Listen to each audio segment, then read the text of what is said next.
വയനാട്ടിൽ ദുരന്ത ബാധിതരുടെ പുനരധിവാസ പദ്ധതിക്കായി കോൺഗ്രസ് വാങ്ങിയ ഭൂമിക്ക് സമീപം കുടിൽ കെട്ടി ഡിവൈഎഫ്ഐയുടെ പ്രതിഷേധം. നിർമ്മാണം തുടങ്ങിയെന്ന് പ്രതിപക്ഷ നേതാവ് ഇന്നലെ വ്യക്തമാക്കിയെങ്കിലും ഭൂമിയിൽ ഒരു പ്രവൃത്തിയും തുടങ്ങിയിട്ടില്ല. ഈ സാഹചര്യത്തിലായിരുന്നു ഡിവൈഎഫ്ഐയുടെ സമരം. എം കമൽ തയ്യാറാക്കിയ റിപ്പോർട്ട് കാണാം. പ്ലാന്റ്, അതായത് മാലിന്യ സംസ്കരണ പ്ലാന്റ്, കുടിവെള്ള വിതരണ ശൃംഖലയും അതൊരു ടൗൺഷിപ്പാണ്. ആ ടൗൺഷിപ്പിൽ കാര്യങ്ങൾ ഒരുക്കേണ്ടതുണ്ട്. ഡിവൈഎഫ്ഐ ഇവിടെ പ്രതീകാത്മകമായി ഒരു കുടിൽക്കെട്ടൽ സമരം നടത്തിയിരിക്കുകയാണ്. വി വസീഫിന്റെ നേതൃത്വത്തിലാണ് ഈ പ്രവർത്തകർ ഇവിടെ എത്തി കുടിൽ കെട്ടിയത്.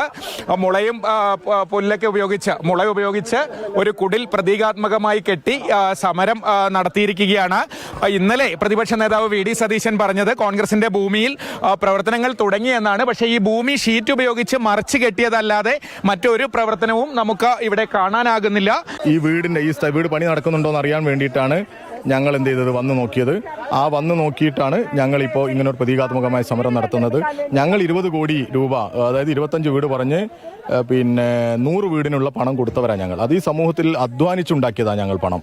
അങ്ങനെ ഞങ്ങൾ പണം കൊടുത്ത ഞങ്ങളെപ്പോലും ഇവർ വിമർശിച്ചിരുന്നു, അവരുടെ പലിശ എവിടെ എന്നൊക്കെ ചോദിച്ചിട്ട്. അപ്പോൾ ഞങ്ങൾ മാധ്യമങ്ങൾക്ക് മുമ്പിൽ വന്ന് ബാങ്ക് സ്റ്റേറ്റ്മെന്റ് പോലും കാണിച്ചിട്ട് ഞങ്ങൾ പറഞ്ഞു, ഇനിയും സംശയമുള്ളവർക്ക് വരാം, ഞങ്ങൾ ഒരുമിച്ച് വരാം. അത്രയും സൂക്ഷ്മതയോടെ സുതാര്യമായി ഞങ്ങൾ ഇടപെടുന്നതാണ്.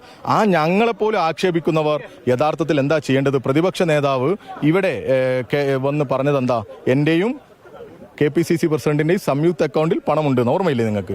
അങ്ങനെ പറഞ്ഞ പ്രതിപക്ഷ നേതാവ് അദ്ദേഹത്തിന്റെ അഫിഡവിറ്റിൽ ആ പണം കൊടുത്തിട്ടില്ലല്ലോ. ആ അക്കൗണ്ടിന്റെ ഡീറ്റെയിൽസ് കൊടുത്തോ? ഒന്നുമില്ലല്ലോ. ഇല്ല. അപ്പോൾ കള്ളമാണ് പറയുന്നത്. നിങ്ങൾക്കും ബോധ്യപ്പെട്ടല്ലോ. ഇവിടെ പണിയൊന്നും തുടങ്ങിയിട്ടില്ല എന്ന് മാത്രമല്ല, ഈ മീനങ്ങാടി ഇവിടെ പഞ്ചായത്ത് ഓഫീസിൽ എന്ത് ചെയ്തിട്ടില്ല, ഒരു അപേക്ഷ പോലും ഇവർ കൊടുത്തിട്ടില്ല. ഇതിനകത്ത് ഈ വീടിനായി എടുത്ത സ്ഥലത്ത് ഇപ്പോഴും ബ്ലാങ്കായി കിടക്കുകയാണ്. ഒരു തറ കെട്ടാനുള്ള കുഴിയോ അല്ലെങ്കിൽ ഏതെങ്കിലും തരത്തിലുള്ള നിർമ്മാണ സാമഗ്രികൾ ഇറക്കുകയോ ചെയ്തിട്ടില്ല. ഈ നിർമ്മാണ സാമഗ്രികൾ ഇതിനു മുൻപ് ഈ സ്ഥലം ഉപയോഗിച്ചിരുന്നവരുടേതാണ്. കോൺഗ്രസിൻ്റെതായി കല്ല് പോലും ഇറക്കിയിട്ടില്ല എന്നുള്ളത് സത്യമാണ്. കഴിഞ്ഞ തവണ നമ്മൾ വന്നതിൽ നിന്ന് വ്യത്യസ്തമായി ഇവിടെ മറച്ച് കെട്ടിയിട്ടുണ്ട് ഷീറ്റ് ഉപയോഗിച്ച് എന്നുള്ളതല്ലാതെ മറ്റ് വ്യത്യാസങ്ങളൊന്നും കാണുന്നില്ല. ഇന്നലെ പ്രതിപക്ഷ നേതാവ് ഇവിടെ ജോലികൾ തുടങ്ങി എന്ന് പറഞ്ഞ സാഹചര്യത്തിൽ കൂടിയാണ് വി വസീഫിന്റെ നേതൃത്വത്തിൽ ഡിവൈഎഫ്ഐ പ്രവർത്തകർ ഈ ഭൂമിക്ക് സമീപത്തെത്തി കുടിൽ കെട്ടിയത്. വേണുവിനൊപ്പം കമൽ, മാതൃഭൂമി ന്യൂസ്, വയനാട്.